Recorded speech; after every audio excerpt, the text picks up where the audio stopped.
স্থান আজিৰ দিনটোৰ বিধানসভাৰ অধিৱেশন সময় ৩ বাজি পাৰ হৈছে।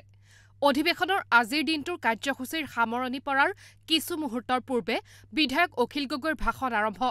ভাষণৰ মাজতে মুখ্যমন্ত্ৰী হিমন্ত বিশ্ব শৰ্মা আৰু বিধায়ক গগৈৰ মাজত তুমুল তৰ্ক বিতৰ্ক। তাৰ পিছতে অধিৱেশনৰ কাৰ্যসূচীৰ সামৰণি পৰিল। কিছু সময়ৰ পাছতেই চৰ্চাত বিধায়ক অখিল গগৈৰ এটা ফেচবুক পোষ্ট। ৰাজনৈতিক সৌজন্য মুখ্যমন্ত্ৰী ডাঙৰীয়াই নিজৰ গাড়ীৰ পৰা নামি আহি মাত দিলে। মাত্ৰ ২০ মিনিটমানৰ আগতে সদনৰ মজিয়াত উত্তপ্ত বাক-বিতণ্ডা হৈছিল আমাৰ দুয়োজনৰ মাজত। বাক-বিতণ্ডা মানে চূড়ান্ত পৰ্যায়ত। তাৰ পাছতে সদনৰ পৰা ওলাই আহোঁতেই ঘটিল ঘটনাটো। মই খোজকাঢ়ি সদনৰ পৰা ওলাই আহিছোঁ। মোক আগভেটি ধৰি পুলিচে ৰখাই দিলে। মুখ্যমন্ত্ৰী আহি আছে। ময়ো ৰাস্তাৰ কাষলৈ আঁতৰি দিলোঁ।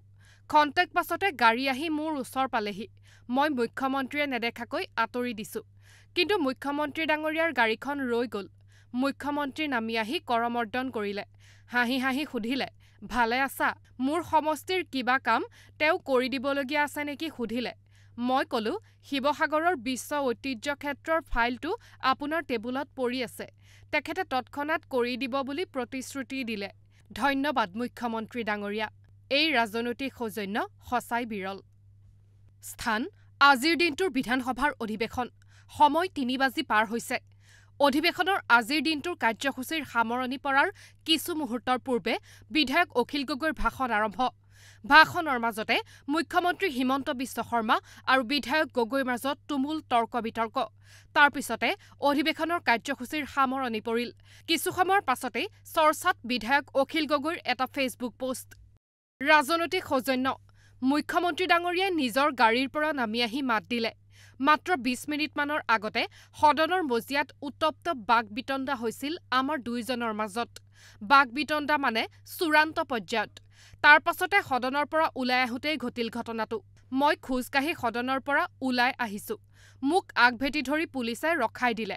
মুখ্যমন্ত্ৰী আহি আছে। ময়ো ৰাস্তাৰ কাষলৈ আঁতৰি দিলোঁ। খন্তেক পাছতে গাড়ী আহি মোৰ ওচৰ পালেহি। মই মুখ্যমন্ত্ৰীয়ে নেদেখাকৈ আঁতৰি দিছোঁ। কিন্তু মুখ্যমন্ত্ৰী ডাঙৰীয়াৰ গাড়ীখন ৰৈ গ'ল। মুখ্যমন্ত্ৰী নামি আহি কৰমৰ্দন কৰিলে। হাঁহি হাঁহি সুধিলে, ভালে আছা? মোৰ সমষ্টিৰ কিবা কাম তেওঁ কৰি দিবলগীয়া আছে নেকি সুধিলে। মই ক'লোঁ, শিৱসাগৰৰ বিশ্ব ঐতিহ্য ক্ষেত্ৰৰ ফাইলটো আপোনাৰ টেবুলত পৰি আছে। তেখেতে তৎক্ষণাৎ কৰি দিব বুলি প্ৰতিশ্ৰুতি দিলে। ধন্যবাদ মুখ্যমন্ত্ৰী ডাঙৰীয়া। এই ৰাজনৈতিক সৌজন্য সঁচাই বিৰল।